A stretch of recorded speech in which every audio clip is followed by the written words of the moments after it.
News Bangladesh, সংবাদ দিনের শেষে। জাতীয় সংবাদ। চলতি বছর দেশে ফিতরার হার জনপ্রতি সর্বনিম্ন ১১০ টাকা ও সর্বোচ্চ ২,৮০৫ টাকা নির্ধারণ করা হয়েছে। এর আগে গত বছর সর্বনিম্ন ফিতরা ১১৫ টাকা ও সর্বোচ্চ ফিতরা ২,৯৭০ টাকা ছিল। আজ জাতীয় মসজিদ বায়তুল মোকাররমে ইসলামী ফাউন্ডেশনের সভাকক্ষে জাতীয় ফিতরা নির্ধারণ কমিটির সভায় ফিতরার এ হার নির্ধারণ করা হয়। এই সভায় সভাপতিত্ব করেন সাদাকাতুল ফিতর নির্ধারণ কমিটির সভাপতি ও বায়তুল মোকাররম জাতীয় মসজিদের খতিব মুফতি মাওলানা আব্দুল মালেক। এতে ফিতরা নির্ধারণ কমিটির সদস্য ও বিশিষ্ট আলেমরা উপস্থিত ছিলেন। ক্ষমতাচ্যুত প্রধানমন্ত্রী শেখ হাসিনা তার বোন শেখ রেহানা সহ পরিবারের ৪ সদস্যের ১২৪টি ব্যাংক হিসাব অবরুদ্ধের আদেশ দিয়েছেন আদালত। দুদকের আবেদনের প্রেক্ষিতে আজ মহানগর সিনিয়র স্পেশাল জজ মোহাম্মদ জাকির হোসেন গালিবের আদালত এ আদেশ দিয়েছেন। দুদকের জনসংযোগ কর্মকর্তা আক্তারুল ইসলাম জানিয়েছেন, শেখ হাসিনা ও তার বোন ছাড়াও সাবেক প্রধানমন্ত্রী ছেলে সজীব ওয়াজেদ জয় ও মেয়ে সাইমা ওয়াজেদেরও ব্যাংক হিসাব অবরুদ্ধ করা হয়েছে। বাংলাদেশের প্রায় ৩,৮০,০০,০০০ লোক কোনো না কোনো কিডনি রোগে আক্রান্ত। এর মধ্যে প্রতি বছর প্রায় ৪০,০০০ কিডনি রোগী ডায়ালিসিসের উপর নির্ভরশীল হয়। আজ সকালে বিশ্ব কিডনি দিবস উপলক্ষে রাজধানীতে এক গোল টেবিল বৈঠকে স্বেচ্ছাসেবী সংগঠন kidney awareness monitoring and prevention সোসাইটির প্রতিষ্ঠাতা ও সভাপতি অধ্যাপক ডাক্তার এম.এ. সামাদ এ তথ্য জানান। বিশ্ব স্বাস্থ্য সংস্থার তথ্যের বরাতে ডাক্তার এম.এ. সামাদ বলেন, ডায়াবেটিস, উচ্চ রক্তচাপ এবং স্থূলতার মতো অসংক্রামক রোগের কারণে উন্নত ও উন্নয়নশীল দেশগুলোতে কিডনি রোগের প্রকোপ বাড়ছে।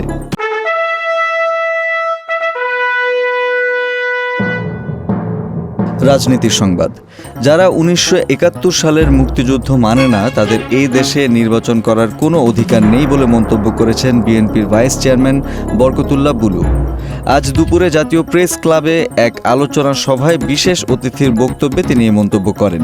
তিনি বলেন, দ্রুত নির্বাচন না দিলে ফ্যাসিস্টরা মাথাচাড়া দিয়ে উঠবে, আর এতে কোনো অনাকাঙ্ক্ষিত ঘটনা ঘটলে অন্তর্বর্তী সরকার দায়ী থাকবে। ১/১১-র পর আওয়ামী লীগ ফ্যাসিস্ট সরকার কায়েম করেছিল বলেও অভিযোগ করেন তিনি। আন্তর্জাতিক সংবাদ। মধ্য আফ্রিকার দেশ ডেমোক্রেটিক রিপাবলিক অফ কঙ্গোর পশ্চিমাঞ্চলে একটি নদীতে নৌকা ডুবে কমপক্ষে ২৫ জনের প্রাণহানি হয়েছে। এই ঘটনায় অনেকেই এখনও নিখোঁজ আছেন। বার্তা সংস্থা আল জাজিরার এক প্রতিবেদন থেকে এ তথ্য জানা গেছে।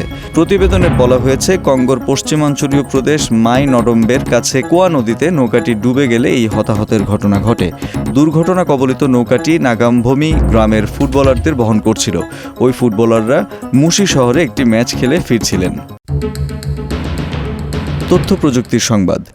এবার স্বয়ংক্রিয়ভাবে মেটা এআই উইজেট ব্যবহারের সুযোগ চালু করতে যাচ্ছে হোয়াটসঅ্যাপ।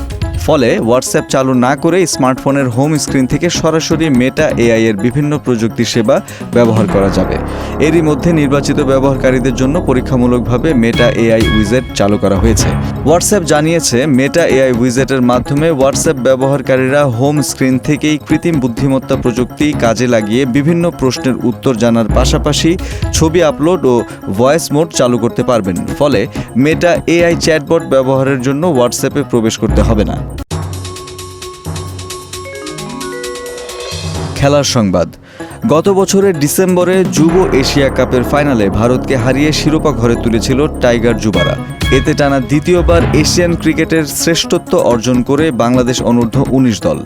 বিসিবির পক্ষ থেকে বলা হয়েছিল, এজন্য প্রতি ক্রিকেটার ও কোচিং স্টাফ সদস্যদের ৩ লাখ টাকা করে প্রদান করবে বিসিবি। প্রায় ৩ মাস সেই পুরস্কারের অর্থ পেতে শুরু করেছেন ক্রিকেটার সহ কোচিং স্টাফের সদস্যরা। ক্রিকেটারদের নগদ চেকের মাধ্যমে দেয়া হচ্ছে অর্থ।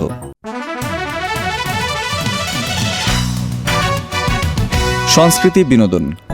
মা, ভাই ও বোনদের বিরুদ্ধে নানা অভিযোগ এনে আক্ষেপ নিয়ে জাতীয় চলচ্চিত্র পুরস্কারপ্রাপ্ত অভিনেত্রী সাদিকা পারভিন পপি বলেছেন, যেহেতু মা, ভাই ও বোনেরা আমার মান সম্মানের কথা একবারও ভাবেনি এবং তার সঙ্গে কোনো সম্পর্ক রাখেনি, তাই তার প্রাপ্য জমি কখনোই ছেড়ে দেবেন না তিনি।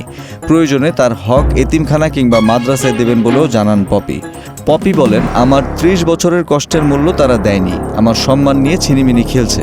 তাদের এখন ছাড় দেওয়ার প্রশ্নই আসে না। অনেক ছাড় দিয়েছি। ছাড় দিতে দিতে এবং পরিবারের চাহিদা পূরণ করতে করতে আজ আমি নিঃস্ব।